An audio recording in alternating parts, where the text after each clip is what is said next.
Hey, everybody, and welcome back to Android App Addicts, the show where we talk about Android apps, Android hardware, and whatever else comes to our minds. My name is Mark. I am your humble host, and I am joined this week, as always, by your friends and mine, the door-to-door geek, Mr. Steve McLaughlin, and Eric, the executive Arduini. Hello, gentlemen. Hello, Mark. How's it going? You know, I'm doing well. Any day above ground is a good one, unless you're a coal miner. Unless you're a coal miner. Yeah. I'm podcasting to you guys live tonight from Eastland Suites in beautiful Bloomington, Illinois. You know, I've always wanted to make the trip to Bloomington. It's just I've never been able to get there. It's right above Las Vegas. Once I can get to Bloomington, I can really get down the rest of my list. The funny thing about Bloomington is you can never just say Bloomington. It's got a hyphen, and there's a few towns in Illinois like this. This is called Bloomington Normal. What? Yeah, there's a town right next to it named Normal, Illinois, and they're both called Bloomington Normal usually. Yeah, like the Fort Worth people get really mad if you just call it Dallas, for example. You know. Okay. I gotta ask you two things. One, what is Bloomington Normal known for? Because every town has to be known for something, right? Illinois State University. Oh, so crazy college bars. Probably. I don't know. You're probably right. The person next to me, I should ask him because he's got a steady stream of college people in and out of that room. How about you wait, dead baby Dot? Ask him. Is there a sock on the door? The door's never shut. I didn't see a sock, but there's just females with bottles of stuff entering and leaving. Okay. By the way, yes, Mark, I had crazy snow this past week. The side of my house, the snow was maybe like third of an inch, maybe. I mean, it was like nothing. But then out in my driveway, it was literally up to my chest in snow. It was so ridiculous. Leave the house for 4 days, I want to say, because 3 of the days I wasn't shoveling. I just didn't feel like going to work. And I gotta say, let me restart this hangout over here.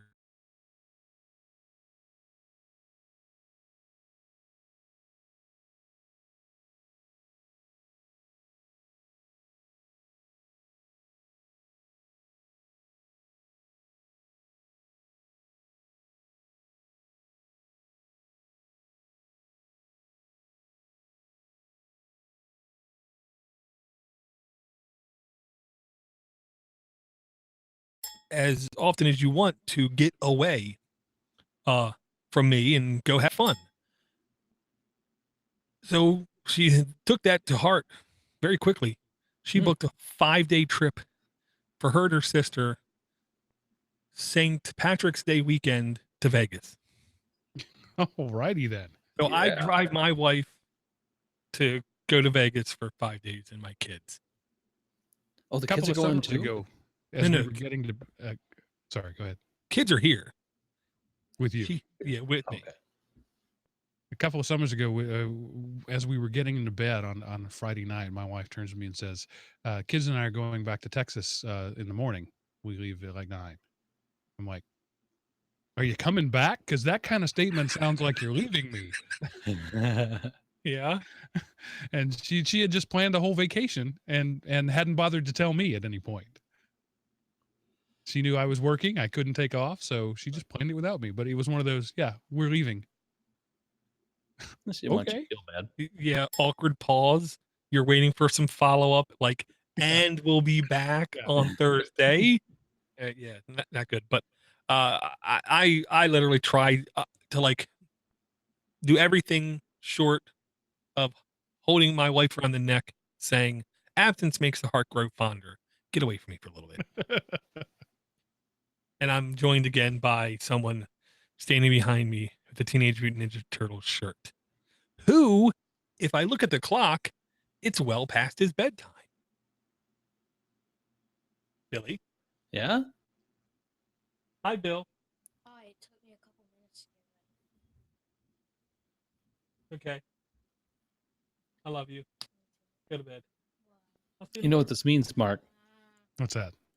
This means that Door's getting an automatic pass to go to Vegas also. Yes. Well, it's not written in stone, partially because she also took away my my stone chisel, but I'm already mentally preparing for next January to Do you go. have a brother, Door? I do, but I don't speak of him Oh, okay. because he's, So you can't use that excuse. You went away with your sister. I get to go away with my brother. Oh, well, if I did, only one of us would come back. Yeah. I'm pretty sure of that. Yeah, that's kind of what would happen if my brother and I went away for a week together. One of us would come home. Yeah. And I'm pretty sure it'd be me because he's damaged goods. You guys, man. My brother's 5'10" and maybe 120 pounds. So who do you think might win? Yeah. Well, I'll be- if you're awake, I'm going to vote for you. He was 3 years older, and for a long time that meant 3 years bigger until I hit about 13, and that wasn't the case anymore. And good thing I'm not a vindictive person. I was going to say, because I'm thinking the only thing you would have had to say is game on. Hey, let's talk about some Android apps, shall we? Eric, why don't you get us started?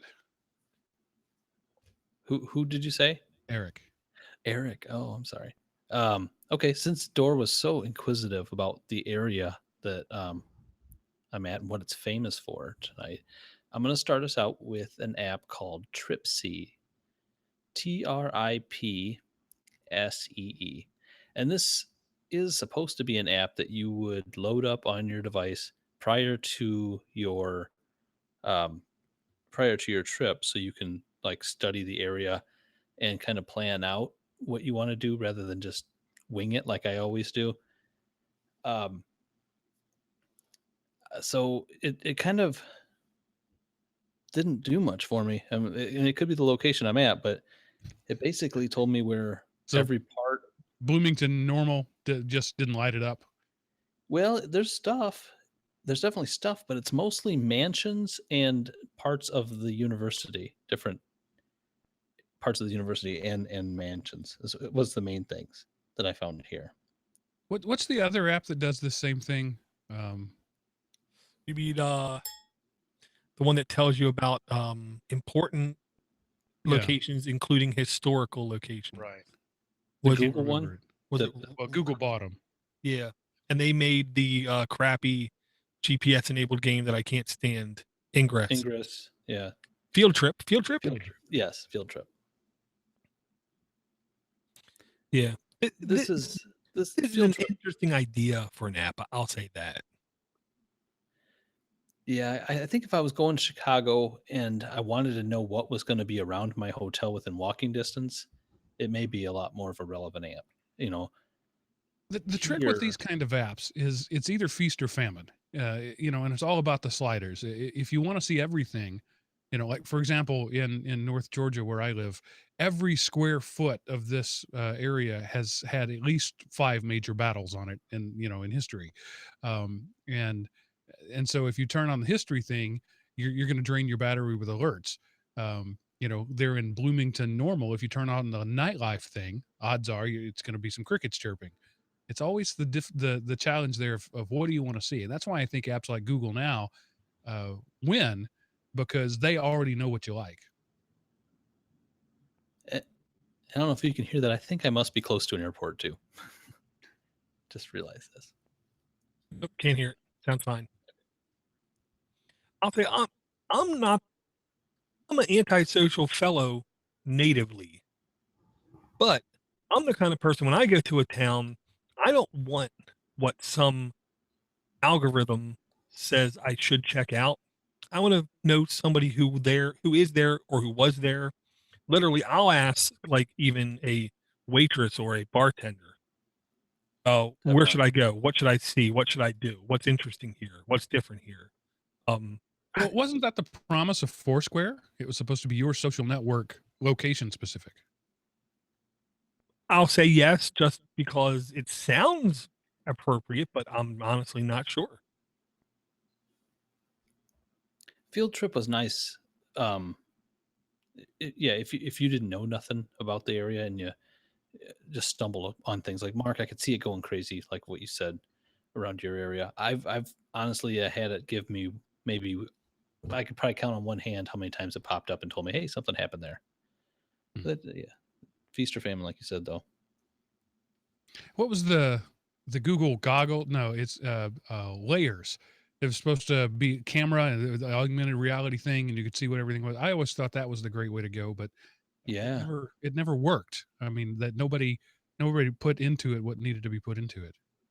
right. Yeah, there was a couple of them. The only augmented reality thing I liked was the augmented reality GPS, where it literally would show you the street ahead of you and where in that street you were supposed to turn.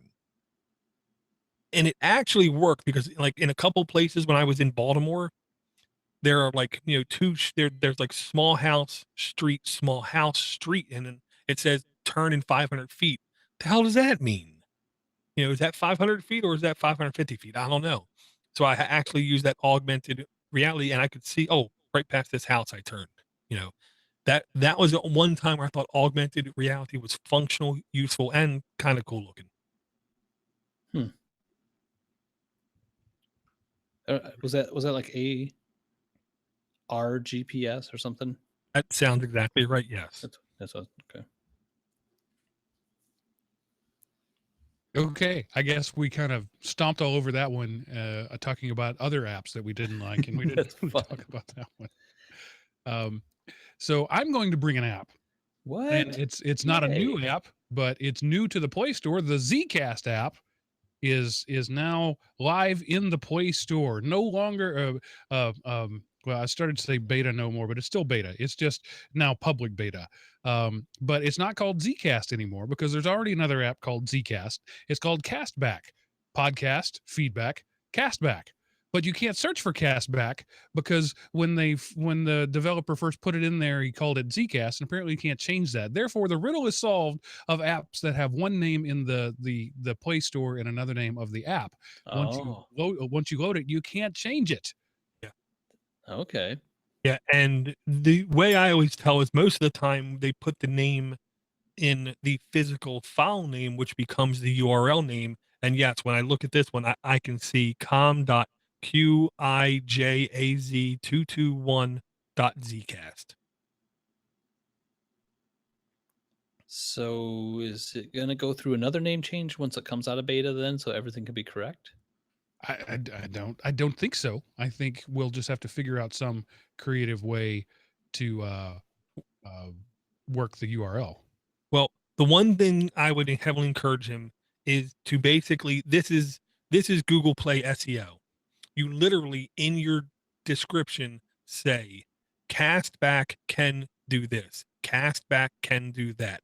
CastBack is a unique, and just keep saying the word CastBack in the description, and that will help its SEO. Actually, it did work. He edited the description. The first word in it is now CastBack. CastBack lets you post comments. So now if you search for CastBack, you can find it. That wasn't true a couple of days ago. No. Well, today you search for CastBack, you do not see it. I don't see it. I do. When I search for CastBack, it showed up. When I search for Zcast, CastBack, I see it. all word, one word, no spaces. It worked. Eric, give it a try. I will. I'm trying it right now. Anyway, in case you don't remember, CastBack is the app that it was my brainchild. I had this yearning these many years ago. Why can't I talk back to people while I'm listening? Why can't I record it? Why can't I see what other people have said while the thing is playing? And so I have opined about this many times on various podcasts I've done throughout the years, and a fellow by the name of Kaiser took me up on it and said that sounds like fun. And so it's been in limited beta for a while now, and now it's in public beta, and I really encourage you to check it out. It's the feature set isn't all there yet. There are some features that we're working on, like, for example, OPML import and export. isn't there yet. It's coming. So for right now, you have to search to find your things. You can't add anything that's not in, for example, the iTunes database, because that's what it uses to search. You can't search for a straight URL. These are things that are coming, but the basic functionality is there. It's relatively crash proof. We've had quite a few people using it for a while now on various devices. The interface is slick. Check it out, CastBack. I really think that it's going to become your one podcast player to rule them all. Yeah, here's what I'll say. I used Dog Catcher when it was literally only in beta. I've used countless podcatching clients. For as young as this app is, it already looks better than most of them at this same stage. I think he's off to a good, solid, simplistic base for the application, how to access the feeds, how to access the shows, how to comment, how to play, how to speed up, how to, do that kind of thing. I think his UI design sense is good and sharp. Only going to get better. That's what I'll say. Cause like you, Mark, once I heard you mention it on your old show, now the new show, same show, I saw it grow and it was already pretty solid. As soon as he introduced speed up, I pushed that thing up as far as I could go, farther than I listened to it, and there was no performance degradation. And that is very rare on podcasting apps, which tells me he's starting with a good code base. So this is really going to grow and just keep getting better. I enjoy watching these kind of apps grow. So I have it installed. It's not my main 9 to 5 one, but it's there and I am using it. Yeah, it doesn't kill your battery. Has intuitive notifications, both for pull down notifications and lock screen notifications that let you, fast forward, pause, that sort of thing. It's media control. You can I push the button on my headset to pause and play it. And some of the mature podcast players that I've tried can't do that. I really like it. Check it out, CastBack. That is definitely a like from Mark. So, Eric, when you searched, what'd you find? It's number 3 when I search for CastBack, all one word. Great. So that's good. I've been using it as my daily driver since about a week after, probably the second iteration that you sent me. I deleted all my other podcast players because I wanted to be all in on this one, and it's gotten better over time. There's still a couple and one thing I noticed today, and I had to go back to see which version I had loaded on it because I was using it on my new phone and it still had the Z like favicon up in the notification area, that it was one of my open programs or apps on my phone. So I don't know if he noticed that or not, but it's not a CastBack symbol, it's still a Z up there. This little thing. But yeah, no, it's been fine. There's the little things like when you first open it up, it must be like automatically set to search for Linux podcasts. Yet the most important ones that I can think of aren't the first ones, and someone with influence should be able to manipulate that. But that just shows you he's true to the Apple game there. No, this is exactly how every podcasting app is. When you load it up, the first thing you see is the podcast developer's preferred shows. It's his stuff. It's what he wants to show first. So there's no right or wrong. It's what he wants to do. Is it though?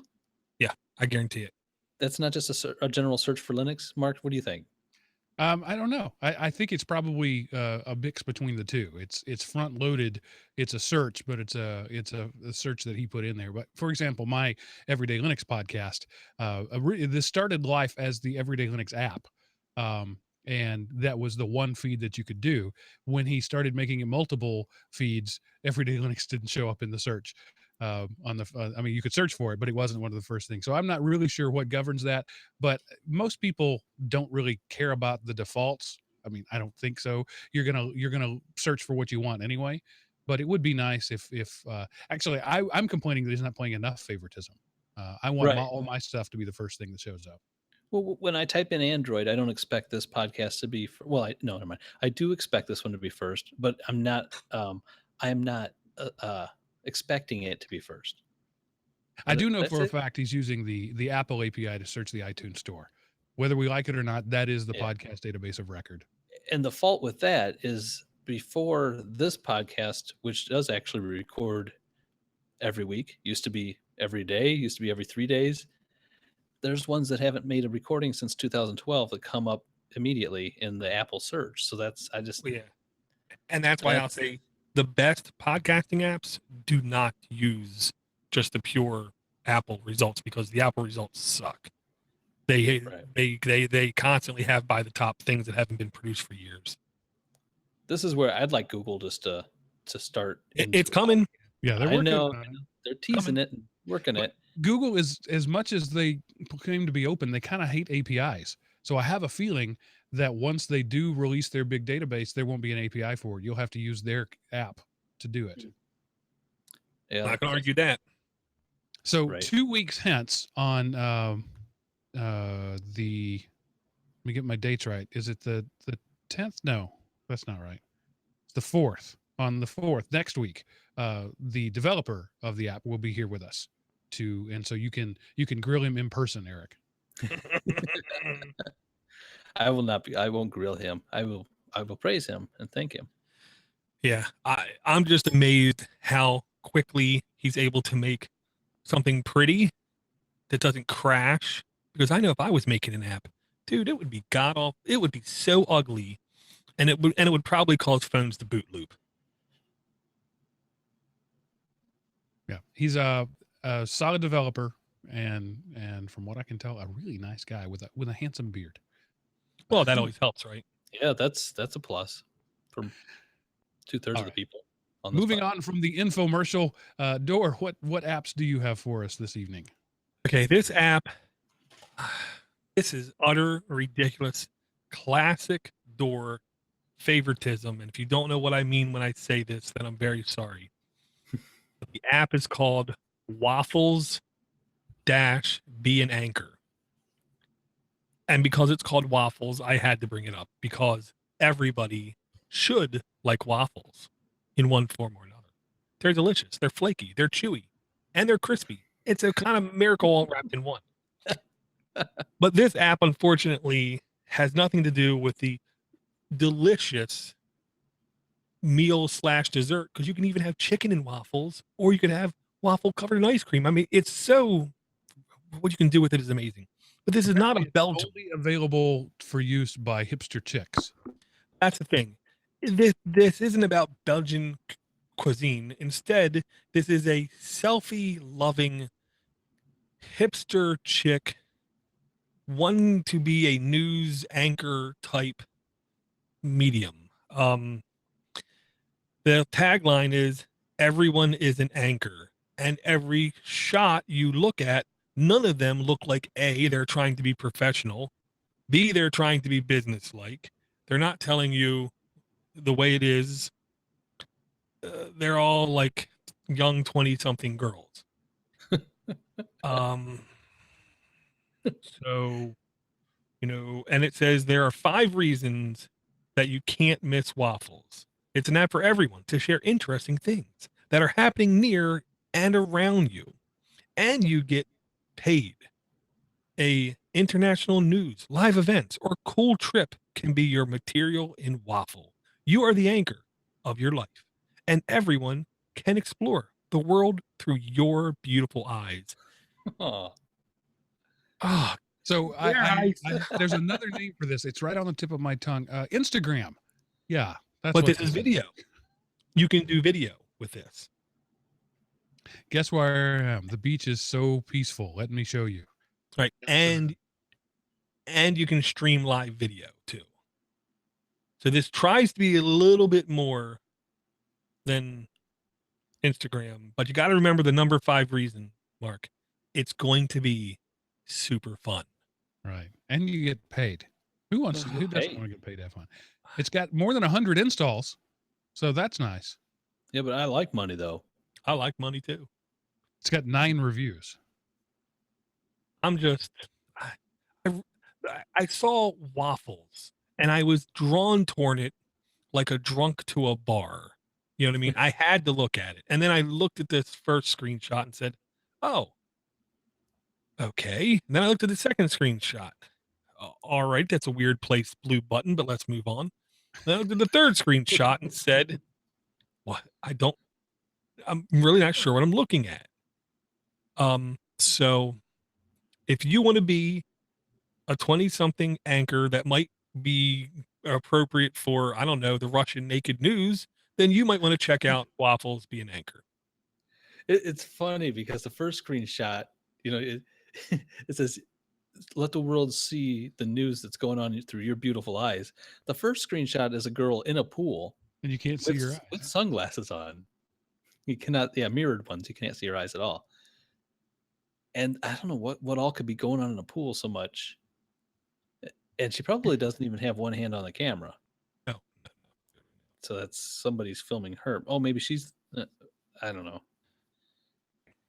Part of me thinks this is nothing more than a social experiment, is what I'm thinking. So when you used it, did it automatically use the front or rear camera? Nor literally installed it, then looked at the screenshots, then uninstalled it. Oh. So 'Cause that would make a big difference. Because truly an anchor would be using the front screen or front camera. Okay. Rear camera. To be an anchor, the definition I will say has changed a great deal back from the days of Walter Cronkite and the like. But if it ever means what this app is portraying, we are in idiocracy. At least it didn't say bacon. That it could have been worse. It could have been called Waffles and Bacon. That's the one saving grace. An insult. The door would probably tie it to an anchor and throw it over the side of the boat then. Yeah. There's other than pretty women in the screenshots, I can find nothing good to say about this app. It does say something about our culture where we think anybody with a Twitter account is a news anchor. The definition of news has definitely been sullied in recent years. Yes. Right, I think Door is incommunicado for the moment. So, Eric, why don't you go ahead and bring us your next app? Okay. My next app is not an app. I just wanted to share a little experience with this new device here. This is... Whoa. What do you think that is, Mark? That is a Project Fi Google Nexus 6. It is. Oh, and look at that background. Nice. Thank you, Richard Quirin, for the Podnutz with the guy looking at his phone in the background. So did I get into my whole experience with US Cellular on the show already? Briefly, yes.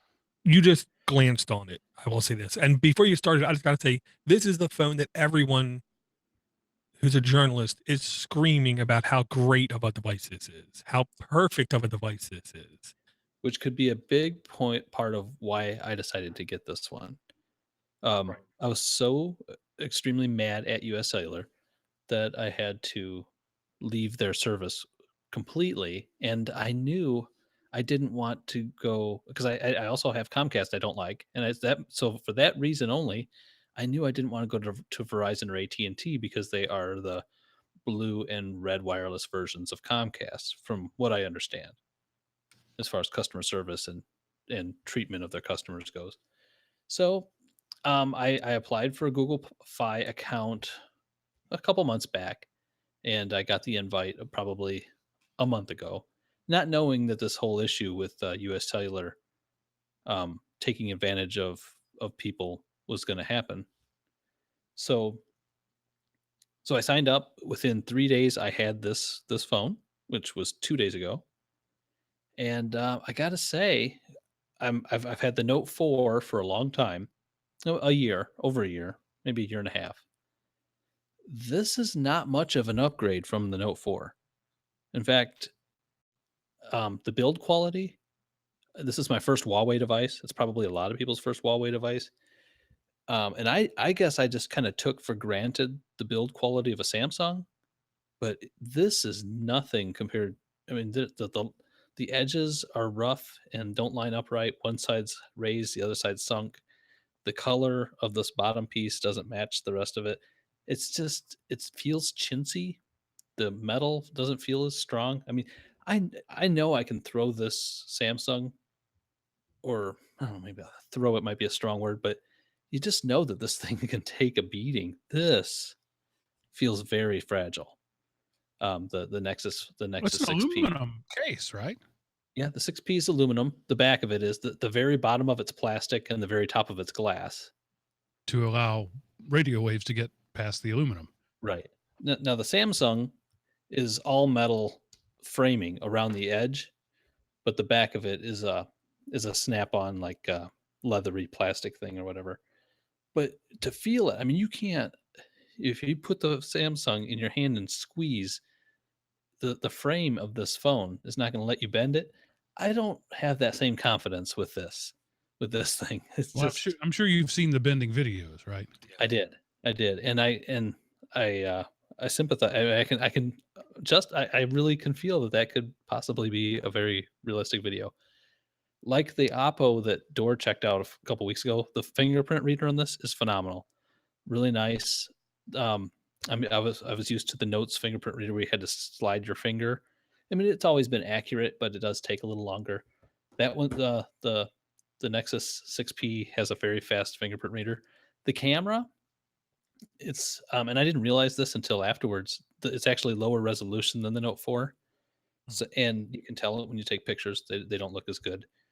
Um, the speed of the device, I couldn't see really any speed increase over my very used Note 4 from this one being a brand new device. Yeah, and I mean, I gotta tell people this right now, okay? Eric is not particular. Eric is not snobbish. Eric is not an elitist when it comes to phone. He's a utilitarian. So when he gets a phone, he literally looks at it as a portable computing device, not Mhm. some elitist, you know, Snapchat selfie taking device kind of thing. So when Right. he's saying these words, I'm asking people to seriously take it to heart. So if you're thinking about it at 6P, go physically touch it first. Right.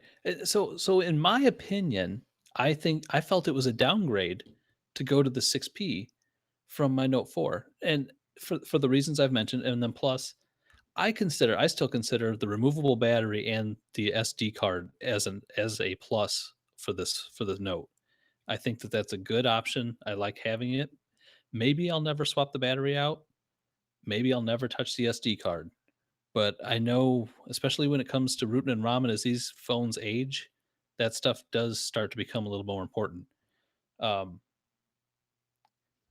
so okay, that enough about the phone itself. The service of Google Fi. Um, so to get the invite, I had to modify my zip code because they were not going to sell a phone to me where I live. So I used a Chicago-ish zip code originally when I signed up, and that's probably how I got the invite quickly.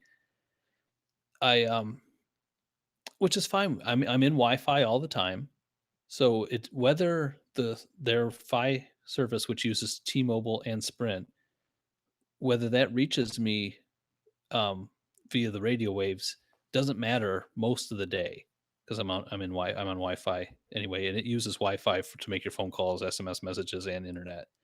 And then it charges you. You get unlimited texting, unlimited voice, and the gigabytes is charged at $10 per gig. Uh, so that was fine.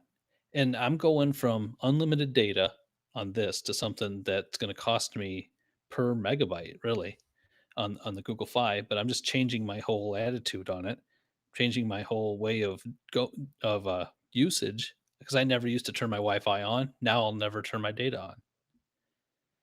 We'll see how it goes. The customer service with the Nexus is and the Google Fi, not the Nexus itself, but the Google Fi right now, and I don't know if it's just because it's by invitation only. There's probably never been a company that wasn't a super hyper local business that has had this good a customer service that I can remember. Um, there's 3 ways to access them. You can chat with them on your computer or whatever live or your phone. You can call them and they'll call you back within 1 or 2 minutes, or you can email them. And I haven't emailed, so I just tried the live chat and the other thing. So right when I received this, Google started out with a Valentine's Day promotion where they're taking $50 off. Well, I paid full price, so I didn't get the $50 off. So this phone out the door with taxes was 580 some bucks. And so I called them up and I'm like, hey, how about that $50 thing? Since I just got my phone in the mail yesterday, and they hooked me up. They're like, yeah, I'll throw a $50 credit right on your bill. So that was cool. And then today I started thinking about it. The more I used it for 2 straight days, and I'm like, this isn't worth it. I don't have a really good reason to have this phone when I have the Note 4 just sitting here, and I can use this for all my app exploration. And if there's something that needs data, it needs to be a roaming type, like an Ingress game or something, I can use whatever device I have. I don't need this big thing. So I'm going with the 5X. And so as of today, within the total of about 5 minutes, I was able to do an RMA on this phone. No questions asked. The guy said he never asked me why I wanted to return it at all. So I didn't tell him. And he sent me a postage sticker that I can print off and mail, and I ordered my other one without talking to a customer service agent. Well, I talked to him to get the RMA started, because I could have done it without talking to anybody, but I just wanted to make sure that the SIM card thing, I wanted to make sure that there wasn't going to be a gap in the time that I got my new phone and I got rid of this phone or anything like that, and anything weird. And he totally assured me, kind of told me what I had to do. The only thing that was lacking was a little bit of a miscommunication. It was hard for me to find where I could order another phone from Google Fi when I already had one open on my account. So I did the chat in there and like, hey, could you send me the link? And a guy sent me the link immediately. Actually, I told him about the podcast and he might be tuning in. Oh, and speaking of that, I need to say, I need to give a shout out to Ryan at US Cellular, because he's the one who I finally, I don't know, he was trying to fix the situation that another employee totally screwed up. But I don't know, you guys have any questions? I think that covers everything with my experience so far. So why the 5X? You like Project Fi and you want to stay with it? Why move from one Nexus to the other when you didn't really like it? Yeah, because I really don't have a carrier that I could use other than US Cellular, and the way they treated my father-in-law, I don't feel right going back to them and giving them any more money. So I need to leave them, and I don't want to deal with Verizon because They're Verizon. And yeah, that's the reason why I'm going to the 5X, because on Project Fi now you can use the 5X, the 6P, or the Nexus 6. Those are your 3 choices. All right. Yeah, I mean, the specs, I'll just say, of the 5X, I'm hoping the build quality is great, number one, because it has 2 gigs of RAM. I was really hoping it has more, but it does have a modern processor, Snapdragon 808, so that's a plus. Only a 2700 milliamp battery. That worries me just a touch. 16 or 32 gig storage, that's fair. Which I went with the 32. Well, I know you're going for the 32. There is no SD card slot, so you're not going to get that again. And this one, by the way, was the 64 that I ordered of the Nexus. The 6P. Right, and it has 12 megapixel camera, not fantastic. 5.2 inch display. I'm questioning whether or not you're going to hold that device in your hand and say, "This is a child's toy." I know. I know. I know. I'm with you too there. Oh. Next week he'll say, "So I returned the Nexus 5X and got a Nexus 6P." Well, no. I don't think. No. I'm not going to do that. I expect if he does not like this, he's going to look at Swappa and try to find the old Nexus 6. That's what I'm betting. Possibly. You know, one thing I do like though, and I wasn't sure about it, is the USB-C plug-in that's on these. Well, yeah, but it's not really USB-C. That's what it's good that they have it because they're leaning towards the future. In fact, it's great in ideology. But the bad thing is now you have to buy completely new sets of adapters, and it's not really USB-C. Just the socket is USB-C. Once you get past the socket, it's USB 2.0. Well, whatever it is, it charges incredibly fast. And I had quick charging on the Note. Right. Nothing like what this charges, and this charges really fast off of my car charger, which is a 2.1 amp, and then also I've got a 4 amp power strip with 4 USB. And another neat thing is it charges fast. It says, "Hey, you get quick charging going, your battery will be full in," and it's got like a countdown, like it tells you Right. in 3 minutes you'll be at 100%. Right. I didn't have that before. Marshmallow, I didn't have enough time with it to really say too much about that. But now the USB-C, I was surprised, Door, that it came with the C on both ends. It wasn't like a USB 2 or 3.0 plug on one end and Oh. the C on the other. It was C on both ends of this thing.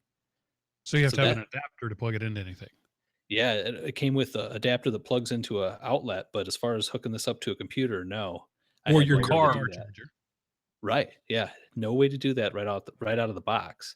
Well, I mean, a I quick was- look at AMZ Review Trader took care of that like in 2 days, and Well, I've yeah, got but- multiples of them now.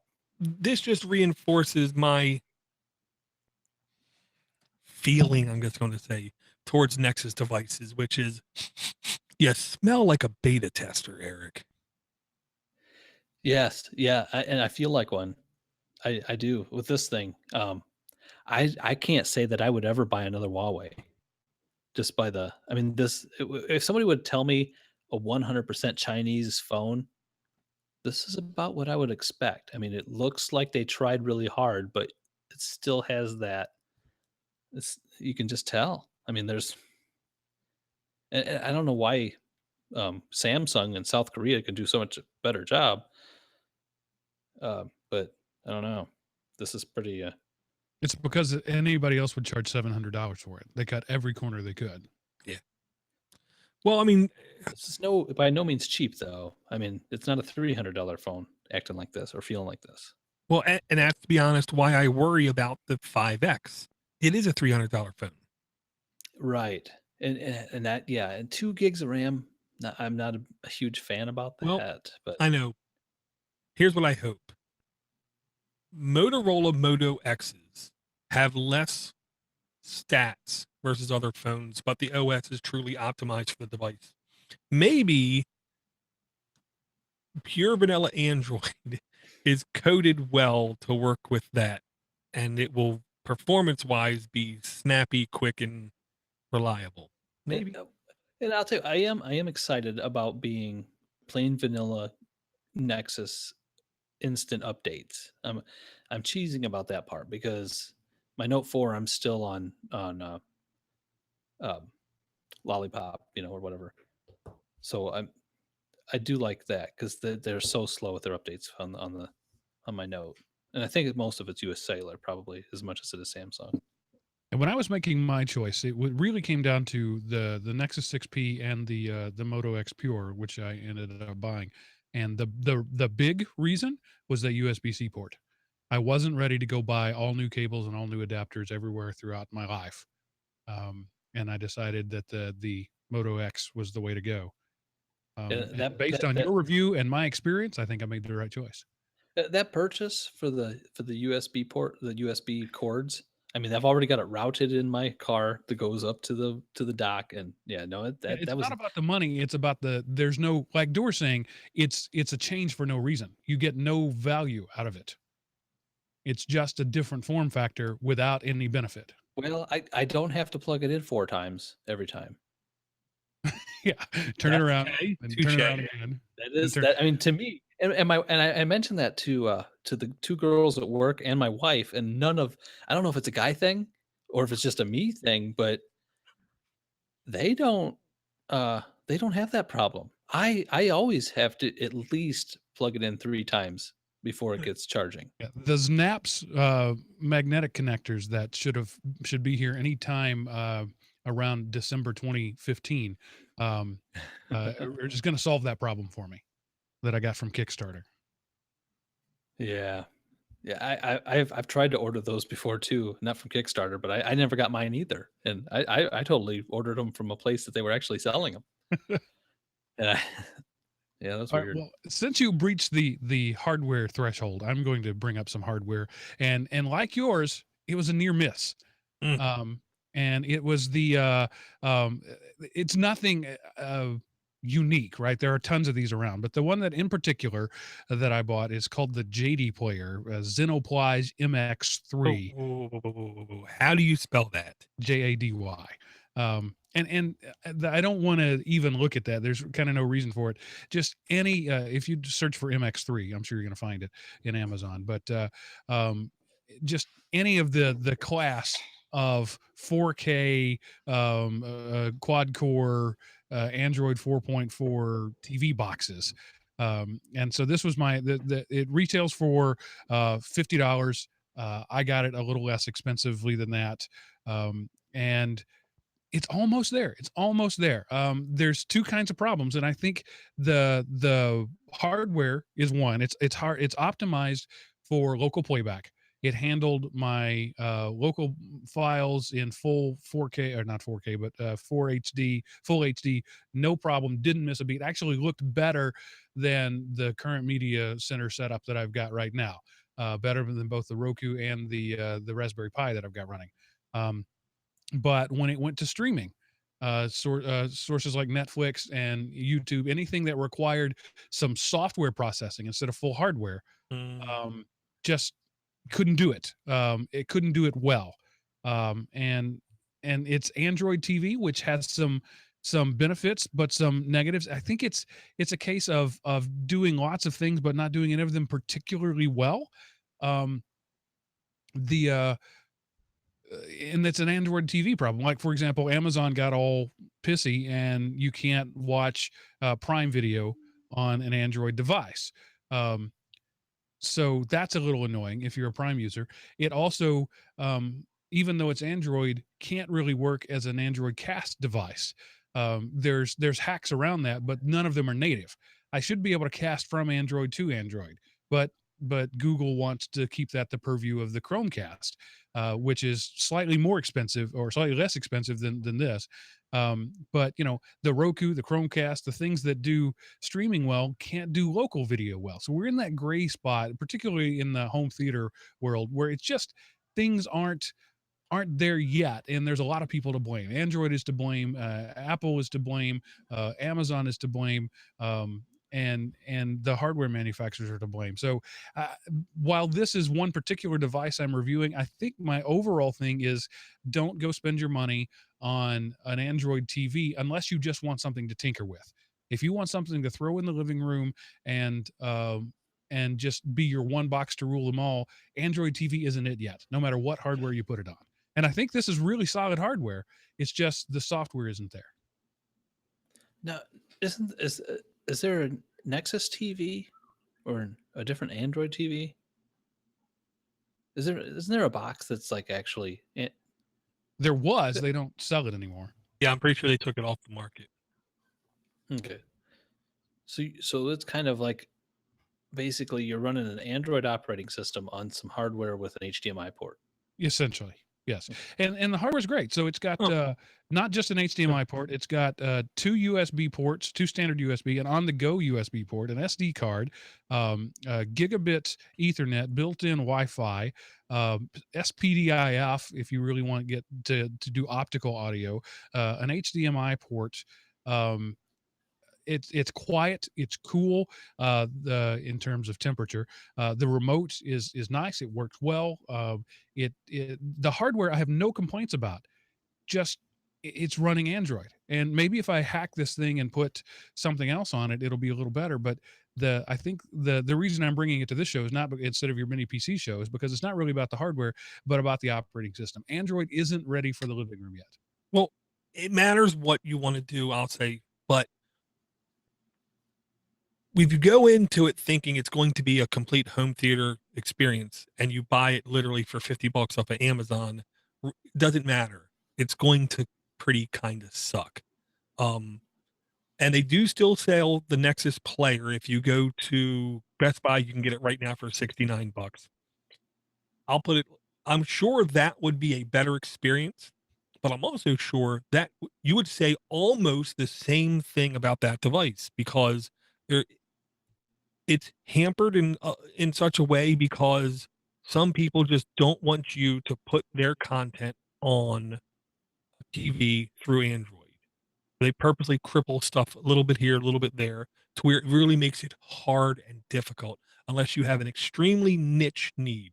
Like you only want to play YouTube videos. Well, then great, you'll be fine. Or you only want to play these Plex playlists. Well, then you'll be fine. But as soon as you want to do it as a complete solution, a full-blown computer will get you much closer. And still, that's not an easy task to do either. Yeah, what I think the Chromecast probably comes the closest in that you can throw almost anything to it, but you still have to have another device, right? In my house, we got 5 people and more than 5 devices. So everybody has a tablet or what I could devote a tablet to the living room media center easily, but that's not what I want. Maybe it's an outdated way of thinking, but I want my 7-year-old to be able to pick up a remote with a familiar interface, and I don't want to have to teach her. I want her to be able to just intuitively know how it works. My 13-year-old, I don't worry about it. She'll figure it out. But so everything, and it's the babysitter problem too. I don't want to have a manual for the entertainment center every time, the sweet little Aunt Bertha comes and watches the kids. And there's just the only way to do that right now is running a fairly powerful, not mini PC device with Windows, and that can do everything, but it still doesn't do everything well. You're going to have your little hitches and glitches, and I'm willing to put up with some of those, but I don't want to pay the Microsoft tax. I don't want another Windows box in my house. Well, and you still, I don't think, going to find that one interface an 80-year-old person or a 6-year-old person can sit down to and find everything they want to pretty quick. Well, I disagree with you. It's the thing that you hate. Cody is that interface. No, it sucks. Cody is great. No way an 80-year-old is figuring out Cody. Well, my 73-year-old mom has no trouble with it. I think Cody, somebody sat with her for a good half hour showing her, no, see, there's little menus over here too. There's little menus over here too. Well, it depends. I'm not talking about configuring. I'm talking about sitting down and watching a movie. My 73-year-old mom, the first time she grabbed the remote, scrolled through the movies, picked the one she wanted. You go down the bottom. You got movies. You got movies. Then you have to go to library. Then you have to. Yeah, there's not if you have it configured properly. You click movies. All 380 plus of my movies are displayed immediately. Yeah, movies, pictures, and music, I think, is the 3 things you choose from, and then from there you can hide those. If you don't have any pictures, you hide the picture one. If you don't have, so there's some geek configuration, but you have to accept that. The Roku, I think, is the least configurable device, but it does is not useful in any way for a local media. Exactly, and that's the thing. I love the interface of Roku because I literally give it to anybody, and all I got to do is say, "Look, there's your Netflix," and point with my finger, and then that's it. They're off to the races. Right. They're done. And I hear what you're saying. And no, the Plex app isn't a good solution. It is a solution. It's not a good solution. Oh no, it's perfect. If you sit there for 20 seconds and you don't have hundreds of movies, if you have 20, 60 movies, it's simple. I'm just talking to the person who's yelling at their phone right now when I said that Roku can't play local media. I hear you. I hear you ranting out there, but it's just not there. It's not there yet. And I think the reason it's not there is I'm the only person in the world that wants it. Most people are moving to everything online. They don't buy DVDs anymore. Their stuff is online. And as long as they can access it online, they're fine. So I think I'm looking to solve a problem that the world is not interested in solving anymore. Yeah, Roku's up, down, left, right. If you can do that, you can navigate through a Roku.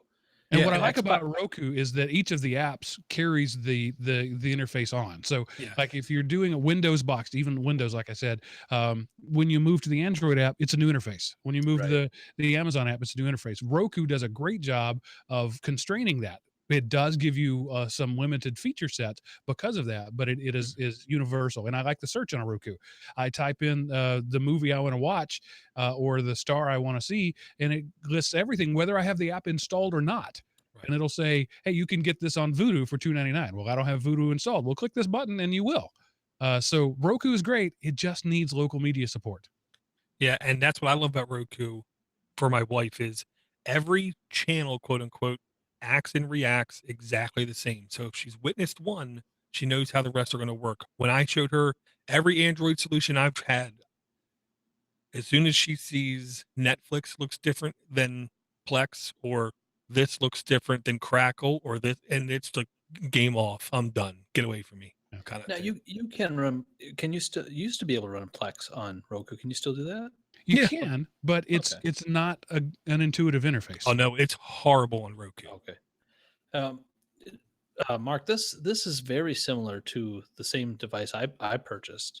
I'm just curious because it's even the same manufacturer as the one I have. Did this come with Showbox and a bunch of all really odd apps on there built in from the factory for you? I don't remember anything by that name. It had some apps on it, but no, Showbox doesn't ring a bell. It had some players. It had Kodi pre-configured. It had Mine, Netflix on it. Did it have Mine had- calendar or Gmail installed? No, Well, that's a had the- plus. it had the Play Store. Well, I'm serious. That's Right. a plus because the super cheap players, you load it up the first time and you see calculator, calendar, So Gmail. this had a specific media launcher. It didn't go to the Google launcher. It was a media specific launcher. Yeah, and mine had Showbox is like kind of a streaming of torrents app, which No. I would not have gone out of my way to install myself.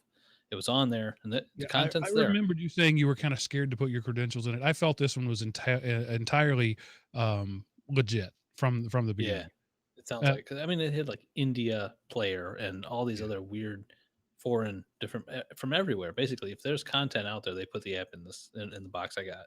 So again, the only reason I bring this up is not because this is a hardware show, but because it's about Android, and I think this is an indictment on Android as a media center device.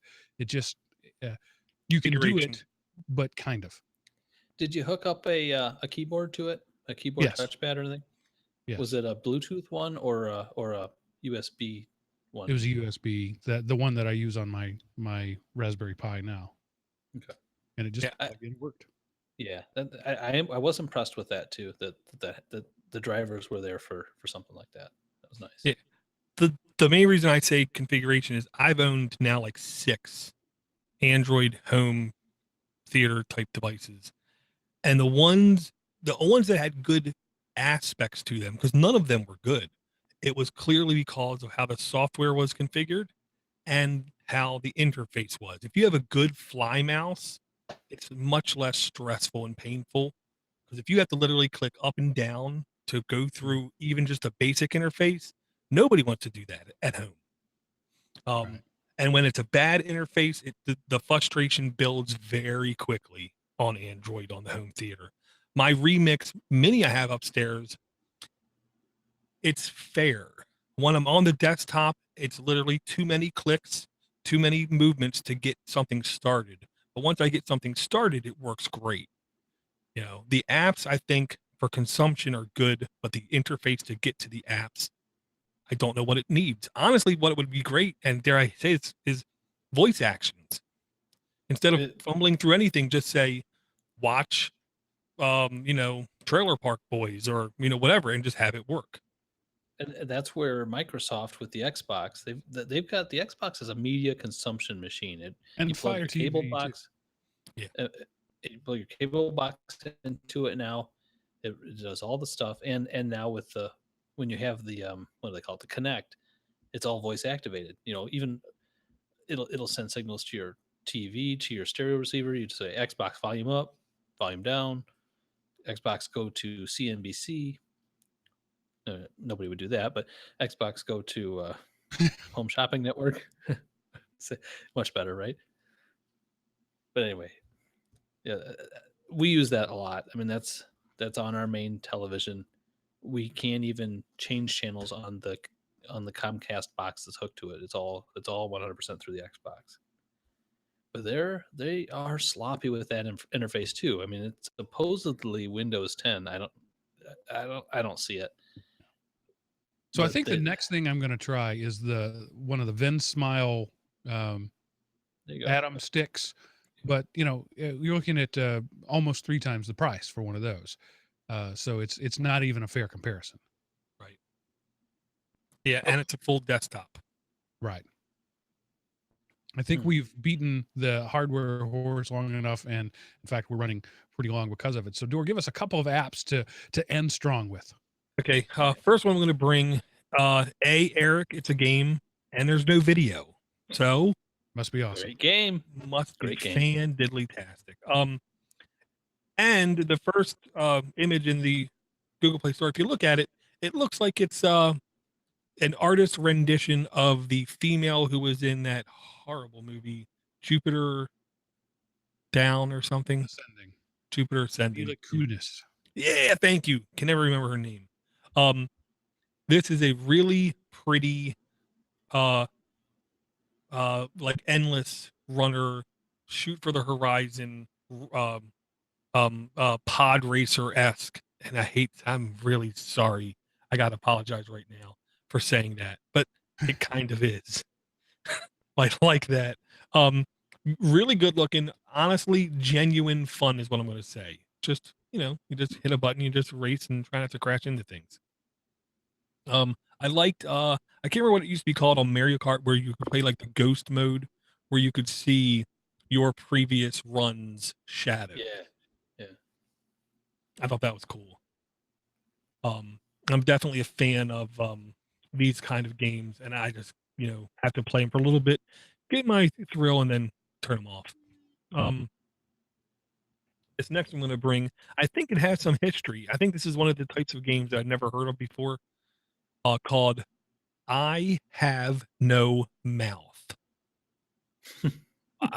Okay. It's by .emu, which is kind of popular. $3.99 T for teen. I think this used to be an old PC game, is what I'm thinking. Because .emu, they do a couple other games that were old Windows games back in the day. This is like one of those, dare I say, it looked like one of those point and click adventure kind of games. Myst style. A little bit more motion and interaction. Myst was like first person, clicking doorways kind of thing.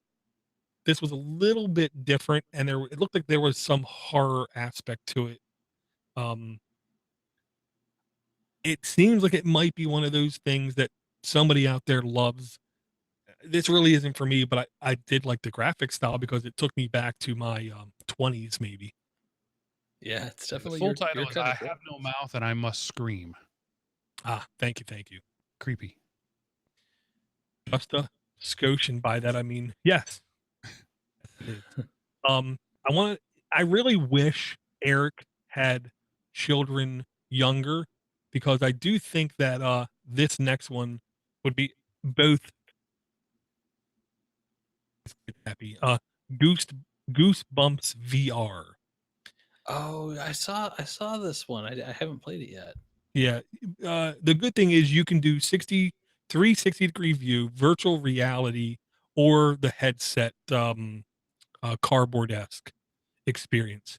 It's where you can quote unquote use your phone to be in the movie.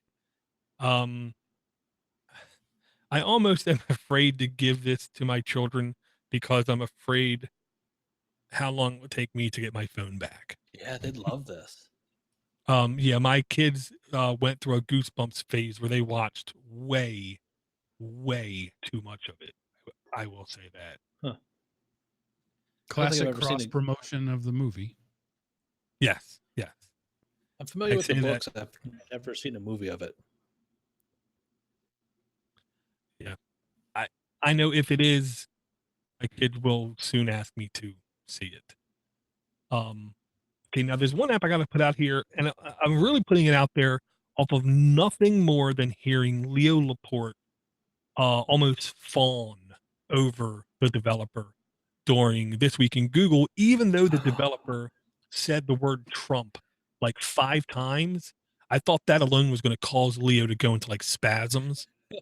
But with all that said, Leo still was insisting how this app is a quote unquote fantastic curation of articles and information and feeds and streams application. I installed it, I just glanced at it, and my initial impression was this is not for me.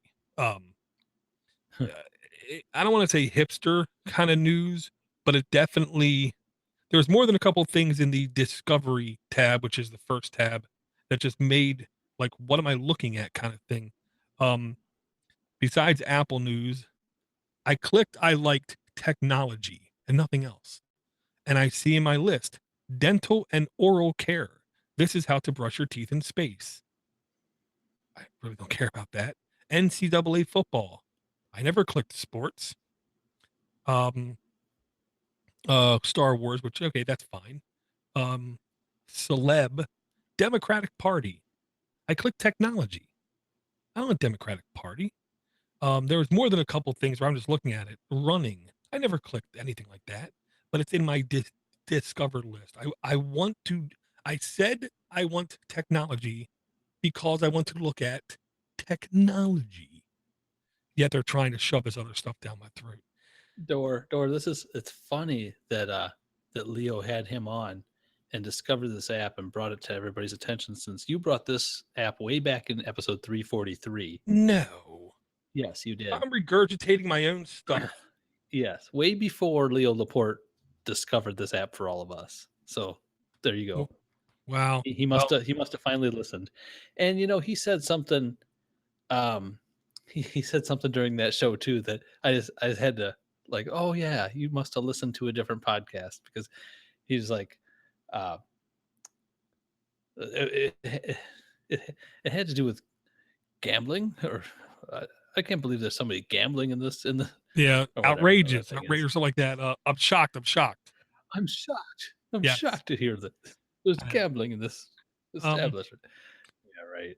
Well, I guess I'm happy that I brought this app before, but after revisiting it, I'm telling you right now, it wouldn't shock me if 30 to 50% of the people listening to this show will load this app, and they might find it really useful. One of the interesting things I thought, but I can't figure it out yet, is hypothetically, Eric is already on this service. I can follow Eric, but then I can just say, just send me a daily email of everything Eric finds interesting. So I can get hand curated content from other sources, from people, from individuals. I thought that sounded really interesting and cool, but I can't figure it out, at least in 20 minutes of playing with the app so far. Yeah. If anybody would like to follow me on that, I'll just give you a warning right now. Well, no, here's the thing. You don't even have to be on the app, Eric. I can follow you on Twitter, and then all of your tweets can come to me the next day via email, kind of thing. You don't even have to be a part of this app. And I thought that was really interesting, but I'm also not comfortable with letting any application just randomly search my contacts. Well, I hope you have 5 minutes free, because that's how much content you're going to find from me on Twitter. There's nothing. I don't do Twitter or Facebook, so I don't know. Okay, I have to believe you. It's just not for us, man. Some things just aren't for us, Door. Well, and this show isn't just for us either, Eric. Yeah, this is just not for us. I will take an interest in news again when the news people start taking an interest in what is actually new. Oh, see, I thought you were going to say when they. I like what you did there. I like what you did there, Mark. No, see, I thought he was going to say when they all start to use Waffle to be the anchor. No, I used to be a real news hound, but CNN and its ilk really killed it, because there's only so many. I mean, my perfect example of this is, I've probably told this story before. There's a Chinese buffet that people where I work like to go to. And on one wall, they have a big TV with CNN on it. And on the opposite wall, they have a big TV with Fox News. So it actually creates sort of a vortex of swirling death right in the middle of the restaurant. But it was back last summer when a plane had gone down, and the CNN crawl going across said, "Breaking news, no new news about crash." and that just told me all I ever needed to know about news. Wow.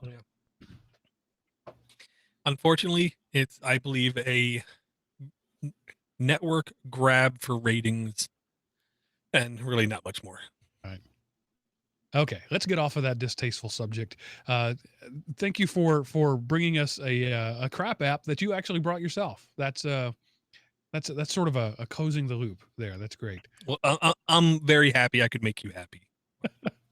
And I think you said it right. It's not a crap app. It's probably really good at what it does. It's just what it does isn't for you. Well, I don't think it is. Sure. I'm going to play with it some more. Maybe maybe my ADHD just got the best of me or something. I don't know. After listening to that episode of This Week in Google, I wanted to check out Nuzzel too, but then I saw that you had already reviewed it. I'm like, oh, there's no reason. Door's already covered this. I was a little surprised by the announcement of the East Coast thing, though. Oh no, that's the going to East fail Coast. horribly. Oh my gosh. It's going to fail they- horribly. Why would they have him do that? Of all the people they could have on Why? the East Coast. Because okay, it's mini rant, sorry. Because Leo keeps bringing talent into his studio, into his family that have higher aspirations than just being part of his family. So there's a never-ending, constant refilling of the chair, and he cannot stop bringing people in because people keep leaving him. And for some reason, he thinks Jeff Jarvis is going to be around for a while. Yeah, he probably will if that's the way they're working. No, It's not going anywhere. if he starts to get too popular doing that, he'll leave and start his own thing. He won't. It'll just. Yeah. I like Tom Merritt. I'll say that. That makes one of us. Okay, I'm not even going to play in these waters. Eric, sign off for us. Tell us some last words of wisdom from Bloomington Normal. From Bloomington Normal, it is not snowing. There's very little snow on the ground, and I will have hopefully a Nexus 5X to review on the next show. And Donald Trump is not in that town. Not that I know of. I will say of last weekend, we here in the South really got hammered. Blizzard-like conditions. We got almost 3/4 of an inch, and it was almost 5 o'clock before it all melted. It was one of the worst snow events of my life. Can I say, Dor, now that you mentioned that, I can't wait till Monday. I live a half an hour from Iowa, so we have had nothing but political campaign ads for the last month and a half. Just crazy stuff. So yeah, Monday it all ends. The Iowa caucuses are over, and all these guys leave. And So then it's on- they're all going to come back for the next election. Yeah, I mean when it gets closer to the primaries, we'll start to see the ads again. But it's been such a money grab for the TV stations out here. It's been crazy. So, Dor, what words of wisdom do you have? How can people? I like you, Dor. I want to support you. How can I do about it? How can I throw money at your feet? Okay, well, first off, with that, I gotta thank JB McDaniel. He is our newest Patreon contributor. Thank you very much, sir. But I also have to take this moment to stop and realize half of the people doing our Patreon are getting the $5 or higher level, which means every week they get the complete list of apps that are new into my queue, which is typically 2 to 3 times more than what I bring to the show. But I have to individually call out and thank Matthew Fuzzle. He has given to us the longest, I'm pretty sure, just about the longest, since September 27th, almost a third of our total combined money that we have got so far. So, Matthew, I literally salute you. Thank you very much for the support. Yeah, thank you. Oh no, he isn't even close to first. He's like the 7th. Well, he's by the beginning. And Sorry. the guy who actually is the first, we salute you too. Well, do you know who the first is? You should know who the first is. Captain Zero. Aha. Okay. That I will say, if you like hearing my dulcet tones and want to hear more of them, go to elementop.com and check out the stuff I do there. I enjoy being here with you. Thank you for being a listener. There's two things that we need you to do. Thing number one, throw thousands of dollars at DoorSuite. Thing number two, go tell everybody you know to listen to this show. Those are the two things you can do to best help us. We hope to hear from you. We hope you're hanging out next week with us when we have the developer of the CastBack app on. That'll be interesting. And we'll see you again, because that ends this episode of whatever the name of the show is. Android App Addicts. That's the one. Bye, everybody.